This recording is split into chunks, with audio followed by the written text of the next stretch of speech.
Are you ready to take your business to the next level and make the money you want so that you can create the impact you desire? Then you're in the right place. It's possible to run a successful business built around your life. Get ready for a little bit of tough love and a whole lot of strategy to grow your business without sacrificing your sanity. If you're ready to get out of your own way and step into the role of CEO, then let's go. I'm Amy Traw, and this is the Motivated CEO Podcast. How do you have a sales conversation with someone that converts?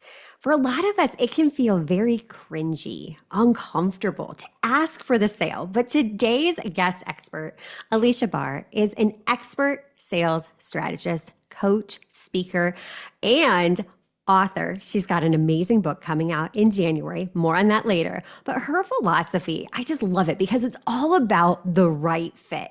Not everyone is a yes, which ironically leads to more people saying yes than the mainstream way. Aleasha, that's awesome. I love it. I can't wait to dive in with you today. Thanks for being here. Thank you, Amy. I'm so excited to be here with you and have this conversation. Yes. So let's talk sales. We were talking before we hit record about just the state of the world in 2024 and how things have really shifted in the online space and how people are more skeptical. People aren't buying as quickly as they once did. And a lot of this income-based marketing that we saw working really well in past years, people are realizing like, wait a minute, 6 figures overnight? There has to be more to it. And this is what you really excel in teaching people to have conversations that convert in a way that's not cringy. So I would love for you to unpack this for us and tell us more. Like, why have we noticed this big shift? Because you said across all industries that you're seeing with your clients, I've seen it with my clients. Why are we experiencing this? What's your take? Yeah. So, I mean, some of what we talked about was like, it depends on the target audience, but I really don't see any target audience not having some level of skepticism at this point. And it's because the inflation has gone up so much and because the market is so different than it was. There was a lot of stimulus coming in, obviously, with COVID that made people a lot more free with their money because it felt like free money. And there's a backlash to that definitely happening because people maybe weren't as discerning as they should have been with that free money. And now it's really hard for them to believe anything that anybody says. So people get burned usually because the salesperson or whoever was selling the service didn't feel comfortable setting realistic expectations about how long it would take or what was really required from the person for success. And they thought that it would somehow lose them the sale, but actually the opposite, or they might just be like a dishonest person who was in it for their commission. That's always possible too. But a lot of good people fall into this actually because they don't get really clear on who their service does not work for. So many people are focusing on their ideal client and what that person looks like. But it's really important to look at like, who are the clients I've had that did not get results and what were the patterns in them so that I can communicate that and avoid that moving forward. So, for example, did they need results yesterday? Like, was I their Hail Mary? Maybe I can't take on Hail Mary clients, and that's okay. And you can communicate that. Were they somebody who didn't have time? Were they somebody who didn't have a staff that I needed them to have or didn't have an offer dialed in, which happens all the time too. Like they didn't know their audience. And it's like you need to communicate in different situations that success might take a little longer. Like I have a client who's a social media agency, for example, and she's like, if your offer and messaging isn't really dialed in yet, I want to set the expectation that we're going to have to test some things. And that's just kind of the way it is. And then if you shift your audience or your offer, that time has to reset as we test new stuff. And being honest about those things and who's not a fit makes the person who is a fit more attracted to you. What an awesome perspective, because you're right. So many people talk about who is this for? But more importantly, who is this not for? And something you said that's like, oh, two of my favorite words out there are patterns and testing.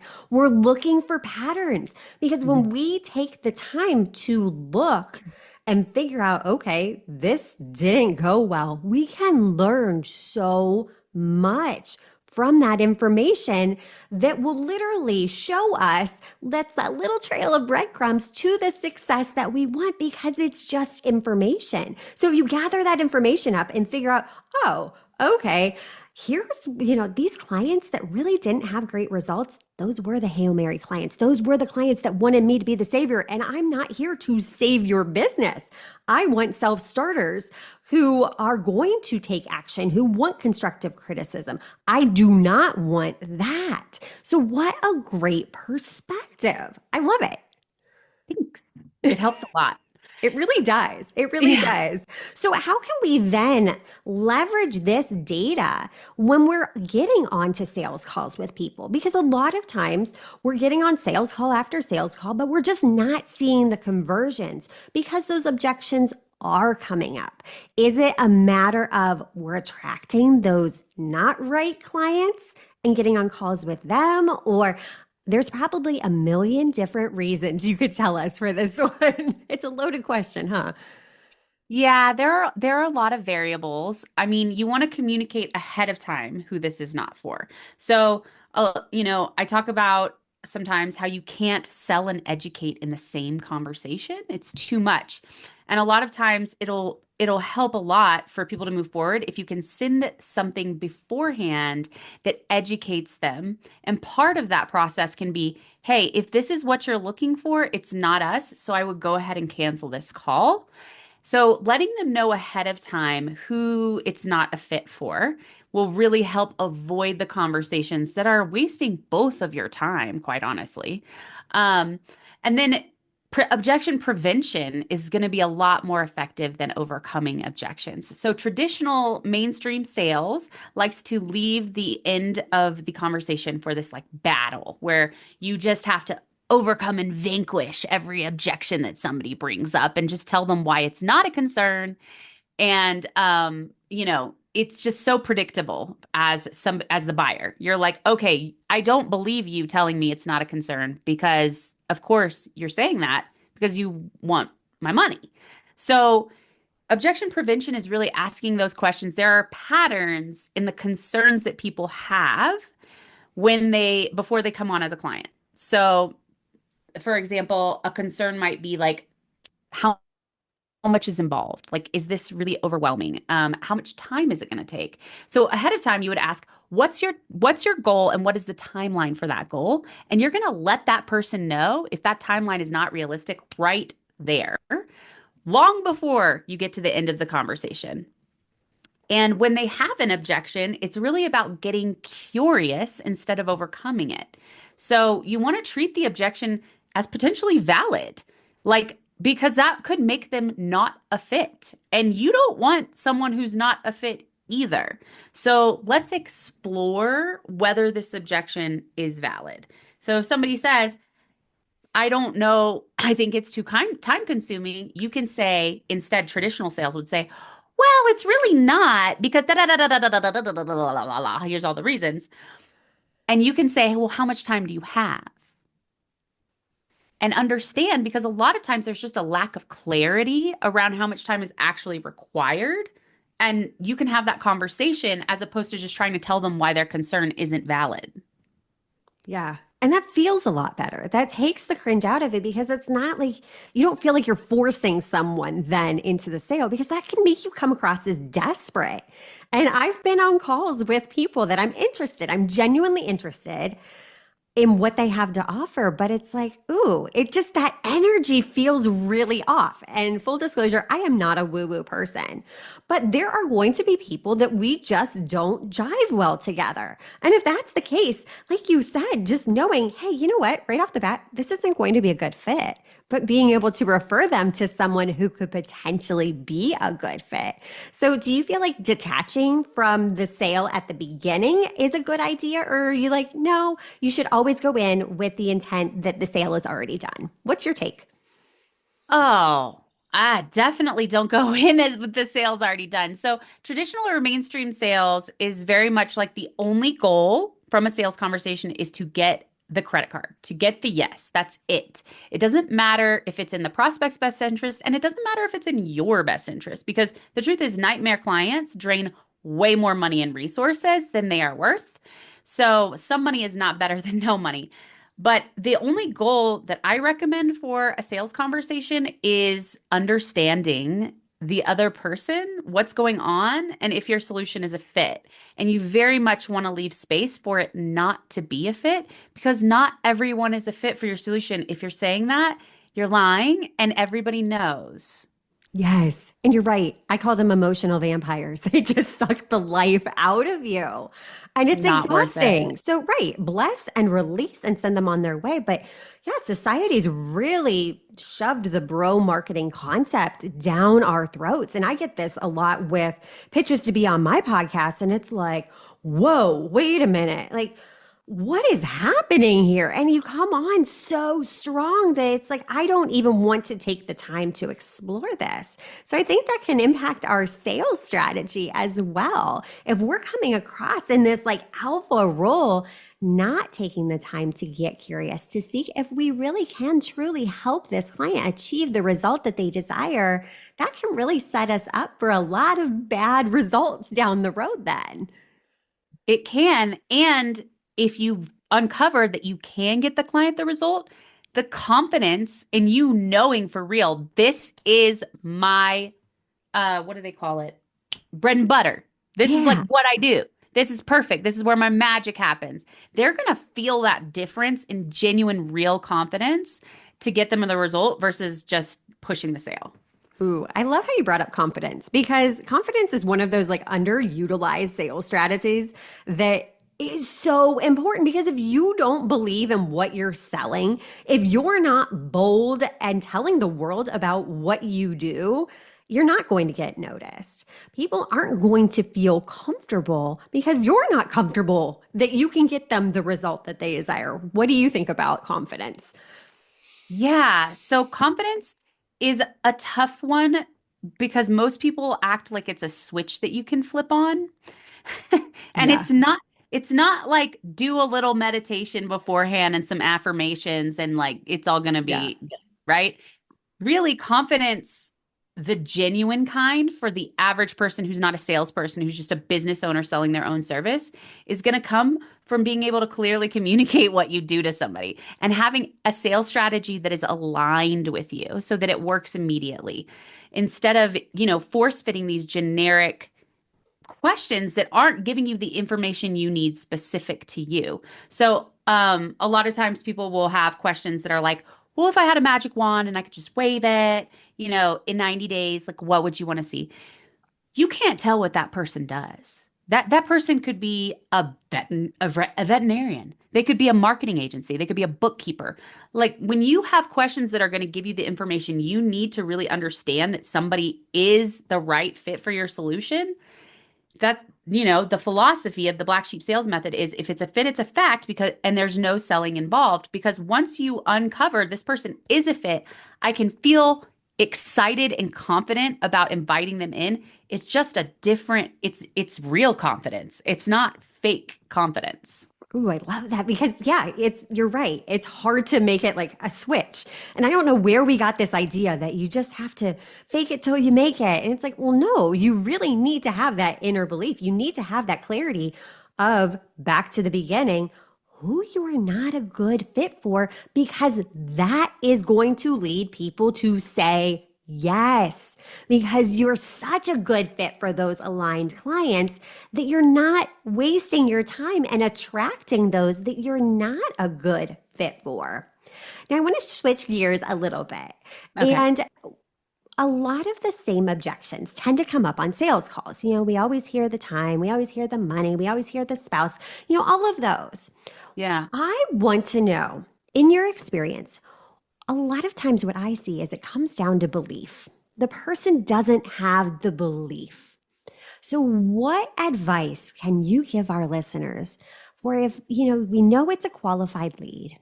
We know that they're eager, they're ready to go, but there's just that belief piece missing. How do you navigate that? I mean, it's really about understanding where the lack of belief is coming from. So, two questions that are very powerful in a sales conversation are: is this different from what you've done before? And does this feel more effective? And if the answer to those questions aren't yes, definitely dig in. Like, why doesn't it feel different? Why doesn't it feel more effective? A lot of times it is a matter of confusion or clarity, but usually the lack of belief is coming from a past experience that they had, that they're so worried that you are going to be the same. Or maybe it's a nightmare story that they've heard from someone else that they're worried you're going to be the same. So really being able to understand those two questions will uncover how that lines up with an experience that they've had in the past. And you can say, well, this includes XYZ. Does that make a difference for you? Does that make you more confident that there's, one-on-one help, or this like bank of meetings, or we do this part for you, or whatever it is? And if it doesn't make them feel more confident, then it's not a fit. Love that. That makes so much sense because the power of curiosity. And that's, I think, what a lot of entrepreneurs forget to do when we're on these calls is to listen, to ask questions. And like you said, to get curious, to seek to understand, because we are selling to people. There is a human on the other side of Yeah. that call that has a life outside of their business, that has other things going on. And there's very real reasons why someone may not be able or willing to invest at that time. And that's okay. Yes. Yes. Yes, it is okay. We want them to feel confident. So one of the things that can be so wildly attractive is to let someone know that I want you to succeed even if that's not with me. Like, Yes. I support you either way in making the decision that's in your best interest, and how can I help you do that? Yes. And when you do that, I feel as though that is such a beautiful way to build trust, because even if it's not, if I'm not the best fit for you, if I can direct you to someone who can, I've helped you. I've helped you achieve a win. So maybe down the road, you'll refer someone my direction. It's just about being a good human, is what it comes down to. Having conversations, Yeah. listening, and really seeing, okay, is this a mutually good fit? Because it's not a one-way street. And I think a lot of times we go into these calls just so narrow-minded that this is my objective, that I have to make this sale because I've seen a dip in sales this year. Well, no, it's a two-way street. It has to be a good fit for both of you. Yeah. Yeah, exactly. And there's something empowering to that. And there's also a natural excitement that comes from it being a fit.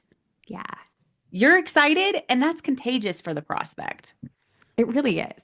And then they're going to have better results. You're going to have more results that you've achieved. They're going to refer you. Like, it's just such a ripple effect that it creates. But it really comes down to just being intentional, getting curious, taking the time to really dive into not only who you are for, but who you're not for, really getting honest with yourself. So taking the time to look at those past clients. Who did I not love working with? What patterns, what trends did I see? And if you want more information about this, Aleasha is like a guru of this. Like, I love your posts that you put on LinkedIn because Thank they're you. fun. They stand out. They educate, but in a way that's like, oh, yeah, that's a really good point. But what we can do is the more of us that start to do this, we can change the sales cycle. We can really make it so it doesn't feel icky, sleazy, slimy, gross, that we know we can get results in a certain area and help our clients achieve those because we're staying within that zone of genius. So I highly encourage you to go follow her on LinkedIn. Also, she's got a book coming out soon. Can you Yes. tell us a little bit about that? Because that's a huge accomplishment. Congratulations, first off. Thank you so much, Amy. Yeah. It's Black Sheep Sales, How to Win More Sales Without Acting Like a Douchebag. Because a lot of people don't like sales because it requires these manipulative tactics or for you to pretend like you're someone else, like a high energy, smiley, charming, smooth person or whatever. Yeah. And that is not necessary at all. So the book really lays out, I mean, it's 15 years of me refining this strategy that's now something that people can hold in their hands and use on their next sales conversation. And it's made me and my clients, it's empowered us to convert tens of millions of dollars in offers. And I'm really excited for people to have this alternative approach. So for every mainstream sales tactic that you've learned and maybe not loved, there is an alternative. It's very tactical, not just like philosophy. I love that. And the best part is you've got a free chapter available too for listeners to download. Yes, so everybody really loves my pitch weaving chapter. So that is the chapter that's available for free download. It allows you to leverage the discovery part of your conversation to take the pressure off the pitch part of the conversation and convert more. So a lot of people who don't like that traditional sales format that's like an interrogation followed by a pitch, they really love pitch weaving. It makes it feel like a conversational exchange. Yes. Oh, so if you are listening to this, go download that free chapter and check out the book, which will be releasing very soon. I can't wait to get my hands on it. And Aleasha, thank you so much for taking the time out of your crazy busy schedule to share this with us, to gift us a free chapter of the book. Oh, it's going to be so good. Yes. Thank you so much, Amy. I'm so excited for you all to read it. And I hope to, actually make a difference in sales for buyers and sellers. You are, trust me, you are making such a difference. So thank you for that from everyone listening here. And until next time, cheers to making the money you want so you can create the impact you desire. Are you loving what you're hearing? Do us a favor and hit that subscribe button so you don't miss an episode.